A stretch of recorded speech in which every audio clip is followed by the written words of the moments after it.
সানডের মাছ চলে এসছে। এখানে 3-4 রকমের মাছ আছে, আমি তোমাদের পরে খুলে দেখাচ্ছি।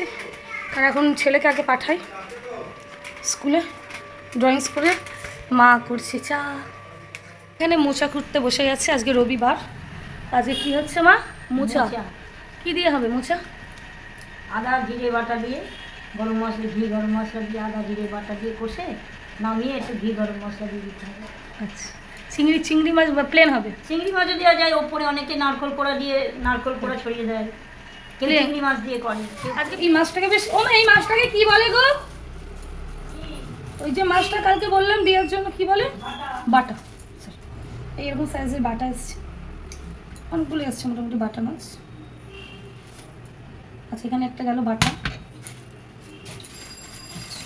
আর একটা সেই চিলি ফিশের স্লাইস করে দিয়েছে। এটা হবে আজকে, এটা প্যাকেজে। আমি এটাকে ছাড়িয়ে দিতে বারণ করেছি, কারণ এই চিংড়ি মাছের মাথাগুলো দিয়ে একটা রেসিপি হয়, সেই জন্য। কারণ দোকানে তো আমাকে মাথাগুলো আলাদা করে দেবে না, ওই জন্য আমি চিংড়ি মাছটা গোটা নিয়েছি। এটা এখন ছাড়ানোর আমার সময় নেই। এখানে আছে তেলাপিয়া মাছ, এটাও হবে। আমি এখন ছাড়াচ্ছি না কিছু, কুটুসের জন্য একটা মাছ দিয়ে দিই, ওকে করে দিয়ে দিই, কারণ আমাদের মুরগির মাংস বাড়িতে ঢোকে না, সেই জন্যই। আচ্ছা, ওকে এই মাছ খাবে না? কোনটা? কাটা পোনা আনিনি, বাটা এনেছি। ও তেলাপিয়া। বলবো বাবাকে ফোন করবো? দেখি মুখটা, বাবাকে বলবো যে তুমি দুষ্টু করছো। আমি রান্না করছি। কি রান্না করছো? আলু ভাজা। ভাত আর আলু ভাজা? রবিবারে ওসব কে খাবে? রবিবারে মাটন করতে হয়।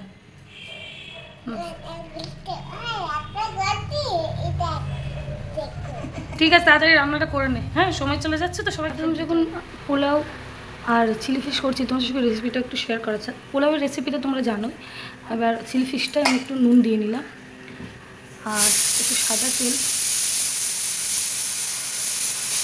সাদা তেল দিয়ে নিলাম। এখানে গোলমরিচ দিয়ে দিলাম, গোলমরিচ গুঁড়োটা। আদা রসুনের পেস্ট দিয়ে নিলাম।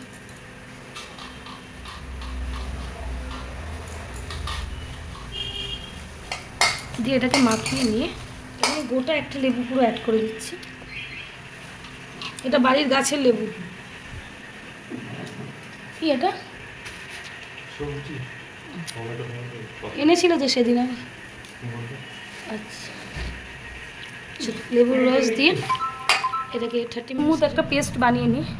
আর যেটা চিলি ফিশে লাগবে, 3 চামচ ময়দা নিয়ে নেব, আর 2 চামচ কর্নফ্লাওয়ার নিয়ে নেব।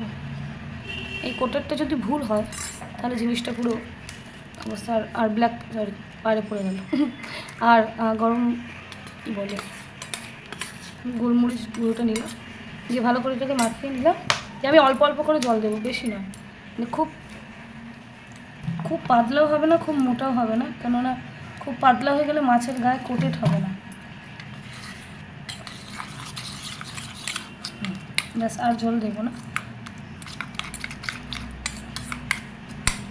এটাকে সুন্দর স্মুথলি একটা পেস্ট করে নেবো। দাঁড়িয়ে দেখছে আর একজন এখানে কিছু বলবে বলে মনে হয়। এতক্ষণ ফোনে ভ্যান করে হলো না, এবার আমার মাথা খাবে।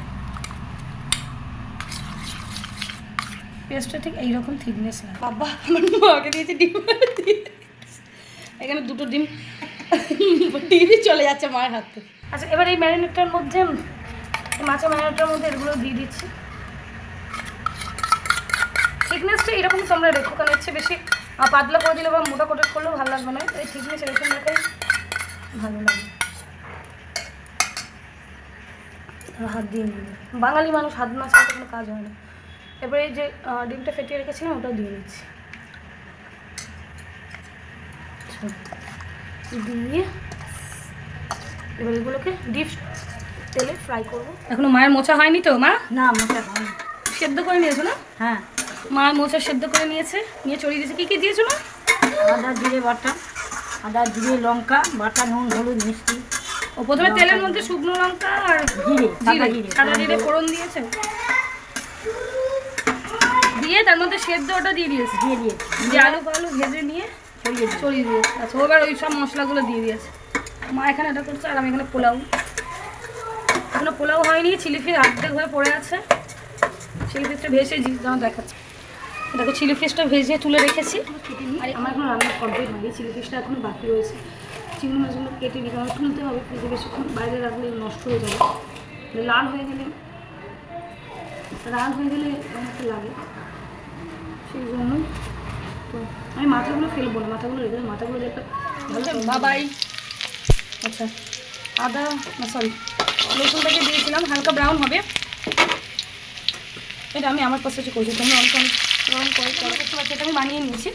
এতে তোমার 3 ধরনের সস আছে, chilli sauce, tomato sauce, soya sauce আর ভিনিগার, 3টের মিক্সনে এইটা রয়েছে। এটা একবারে আমি করে রেখে দিয়েছি, এটা রান্নার সময় সুবিধা হয় সেই জন্য। আমি এখানে অ্যারোরুটটা একটা পেস্ট করে নিয়েছি, 2 টিস্পুন অ্যারোরুট নিয়েছি, জল দিয়ে প্লেন গুলে নিয়েছি। এটা ঠিক গ্রেভিনেসটা আনবে এটা। পেঁয়াজগুলো একটু ভাজা ভাজা হবে। এখানে আমার পোলাও কমপ্লিট, হাত দিয়ে দেখাচ্ছি ঝুরঝুরে হচ্ছে, এটা আরও ঝুরঝুরে হবে। এটাকে আমি ফ্যানে একটু শুকোতে দেবো, জল দিয়ে আসে ওটা একটু শুকিয়ে গেলে ওটা আরও ঝুরঝুরে হয়ে যাবে, তো খেতে ওটা আরও ভালো লাগে। ফিশ পকোড়াগুলো করে রেখেছিলাম ভেটকি, সেগুলো আমি সব দিয়ে দিচ্ছি। একটু ইচ্ছা করে যে মাম্মাম দাও, এখানে সেই কাজটা। এবার যে সসটা আমি করে রেখেছিলাম সেই সসটা আমি এতে দিয়ে দিচ্ছি সম্পূর্ণ। এই সসটা দিয়ে তোমরা এমনিও খেতে পারবে, তোমার বাড়িতে গেস্ট এসছে, এই সসটা মানে এরকম পকোড়া করে ওর সঙ্গে তোমরা সার্ভ করতে পারো। আর ডালের পকোড়া, যে ধরনের পকোড়াতে, ফিশ বলো, মাটন, সরি চিকেন পকোড়া সব কিছুতে। বাট আমাদের চিকেন যেহেতু খাওয়া হয় না, চিকেনের জন্য বাড়িতে খুব কমই আসেই। আমার চিলি ফিশ এখানে রেডি হয়ে গেছে, গ্যাস বন্ধ হয়ে গেছে। দারুণ হয়েছে, এদিকে এদিকে দিকে কেমন হয়েছে? এখানে আমি ছেলেদের খেতে দিয়ে দিচ্ছি, তারপরে একে একে সবাইকে দেবো। তারপরে বড়দের দেওয়া হবে, কেননা আমার মা বাবার আবার পোলাও খুব একটা পছন্দ করে না, ওনারা ভাতই ভালোবাসে, ওই জন্য ভাত করা হয়েছে। একটু দেওয়া হবে, টেস্ট করবে। এখানে বাচ্চাদের ডিশ রেডি। এখানে আমার স্যালাডটা কেটে নেওয়া হয়ে গেছে, একটু বাদে নিয়েছিলাম, আগে এটা নিয়ে ওদের খাইয়ে দিই। চাটনিও হয়ে গেছে, সব বাচ্চাদের কী খাবে? ওটা কি? এটা কি? এটা পা কি? এটা পোলাও। মুখ ওরকম করে না মাম্মাম।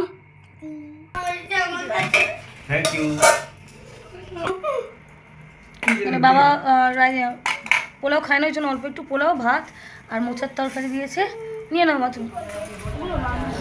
আর এখানে বৃষ্টি শুরু হয়ে গেছে, আমি চলে এসেছি ব্যালকনি থেকে সব জামা কাপড়গুলোকে ভেতরে ঢোকাতে, তার সঙ্গে ছেলেও চলে এসেছে একটু বৃষ্টিতে ভেজার জন্য। বিকেলের স্ন্যাক্স রেডি হয়ে গেছে আজকের সানডেতে, চলো তাহলে সবাই মিলে বিকেলের স্ন্যাক্সটাকে এনজয় করে নিই। কেননা বলো দিয়ে নাও, কারণ আমি একদমই ভ্যাকসিন দিই না, মানে কাটাকুটি আমার মা বাবার একটু লাগলে, বিশেষ করে মা একটু রাখলে মা ভ্যাকসিন দিয়ে, তো আমি একদমই দিই না বটিতে, ওই জন্য ওর বাবা বলে যে দিয়ে নাও, আনতে গেছে, আনুক এনে দেবে। দিবি না, দিবি দিবি দিবি।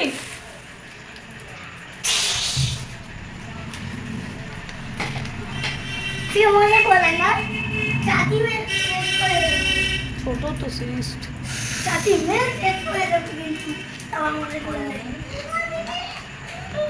না। ব্লগটা এখানেই শেষ করে দেখাবো একটা নতুন ব্লগ নিয়ে। Stay tune, bye bye.